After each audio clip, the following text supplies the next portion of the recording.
The Nazaré Funicular first opened in 1889, as a way to transport goods and people between the town center and the upper neighborhood of Sitio. At the time, the town was isolated from the rest of Portugal and had few transportation options. The funicular, with its steam-powered engine and wooden cabins, was a revolutionary invention that made it easier for locals and tourists alike to move up and down the steep hill. Located on the coast of Portugal, the charming town of Nazaré boasts a unique way of transportation that has been delighting visitors for decades. The Nazaré Funicular is a popular attraction that offers breathtaking views of the town's beaches, the Atlantic Ocean, and the surrounding hills.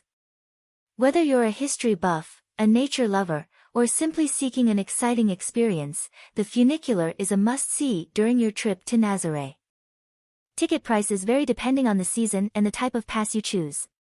A round trip costs €6.50 for adults and €4.50 for children.